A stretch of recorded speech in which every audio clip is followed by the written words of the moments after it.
जिसके लिए मेरे बिना सारा संसार सूना है, जो केवल मेरा गुणगान करता है, जो मेरा संपूर्ण शरणागत है, जो हमेशा मेरा स्मरण करता है, उसका मुझे कभी भी विस्मरण नहीं होता।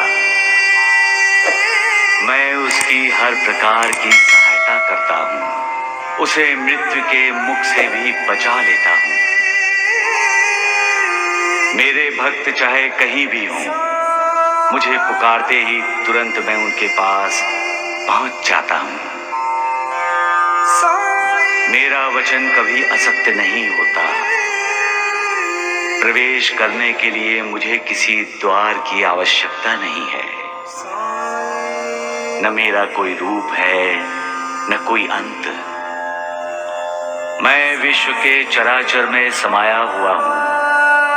जो मुझ पर विश्वास रखकर जब और जहां मुझे स्मरण करता है, उसके साथ मैं सदा रहता हूं।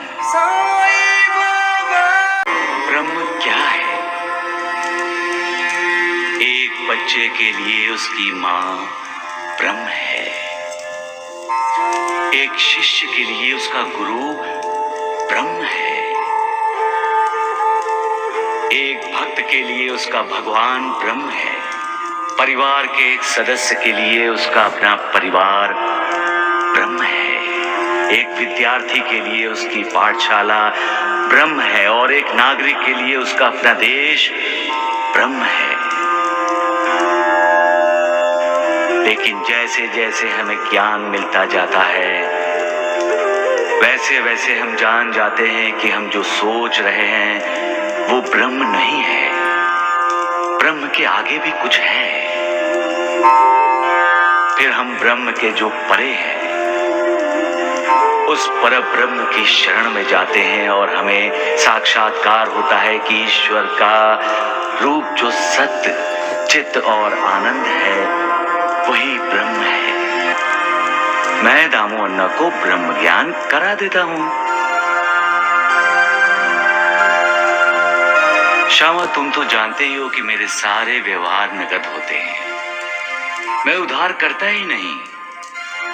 इसी वजह से लोग धन, पद, शक्ति, मान, ऐसी चीजों की इच्छा पूर्ति की लालसा में मेरे पास आते हैं। ब्रह्म ज्ञान की इच्छा तो कोई व्यक्त करता ही नहीं। सभी अपनी अपनी आर्थिक उन्नति चाहते हैं।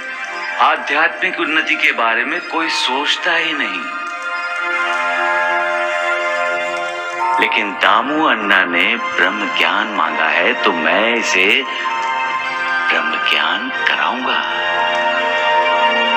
मेरे लिए ये घड़ी बड़ी शुभ है।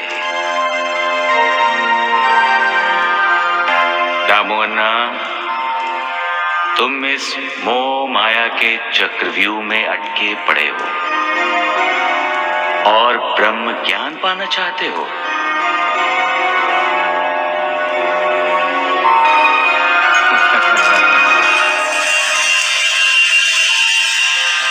ब्रह्म सत्य है। सत्य ब्रह्म है। क्या तुम सत्य के उपासक हो? क्या तुम सत्य के पुजारी हो? नहीं दामू अन्ना, सच्चाई से तो तुम्हारा दूर तक भी संबंध नहीं है। अगर होता तो तुम काले धंधे कभी न करते। कायदे कानून की आंखों में धूल झोंक कर व्यापार नहीं करते। ऐसा करके तुम खुद अपनी आंखों में धूल झोंक रहे हो दामू अन्ना। हर व्यापार के साथ तुम सच्चाई से दूर जा रहे हो। जो सच की राह पर चलता है, सच को अपनाता है और किसी भी हालत में सच का साथ नहीं छोड़ता, वही ब्रह्म ज्ञान पाने का हकदार है, तुम नहीं। पैसे जेब में रख लो दामू अन्ना।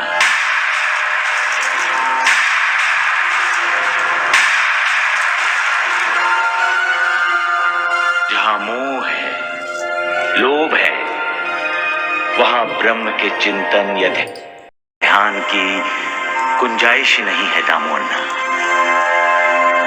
एक लोभी को, लालची को मोक्ष की प्राप्ति कैसे हो सकती है? उसका दिल तो धन, दौलत, स्त्री, संतान इसी में ही अटका रहता है। उसके मन को ना शांति है, ना संतोष। जब तक मनुष्य विकारों से छुटकारा नहीं पाता, तब तक वो ब्रह्म के सत्य स्वरूप को कैसे जान सकता है? आसक्ति एक समुंदर है, पैसे की प्यास एक भंवर है, जिसमें अहंकार और ईर्ष्या रूपी मगरमच्छ हैं। जो निर्विकार है, जिसके मन में कोई आसक्ति, कोई इच्छा नहीं है, सिर्फ वही ये भवसागर पार कर सकता है और वो ही ब्रह्म का दर्शन कर सकता है। दामोन्ना, मन की पवित्रता बहुत जरूरी है, क्योंकि पवित्र मन के बिना आध्यात्मिक उन्नति हो ही नहीं सकती। अगर कण मात्र मोह भी मन में बाकी रहा तो समझ लो कि की हुई सारी साधना व्यर्थ हुई। फिर आत्म साक्षात्कार नहीं होता, और आत्म साक्षात नहीं हुआ तो ब्रह्म का दर्शन कैसे होगा? अपने रास्ते से भटका हुआ इंसान जब रास्ते पर आता है तो मुझे बहुत खुशी होती है। अपनी जिम्मेदारी ना संभालने वाला इंसान जब अपनी जिम्मेदारी संभालना चाहता है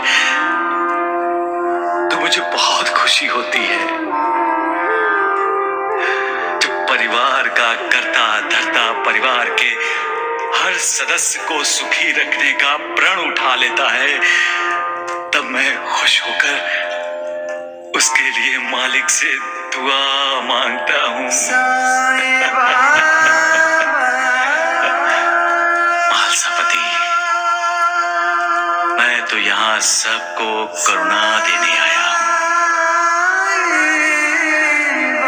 जब कोई इंसान मेरे काम में थोड़ा हाथ बढ़ा देता है, दूसरों को करुणा देता है, तो मुझे बहुत खुशी होती है मालसापति। जब रात की सुबह होती है तो सुबह मुझे मालिक का संदेश भेजती है कि दुख के बाद सुख आएगा, निराशा के बाद आशा जन्म लेगी और पतन के बाद उद्धार निश्चित है। ये जानकर मुझे तसल्ली भी होती है और खुशी भी।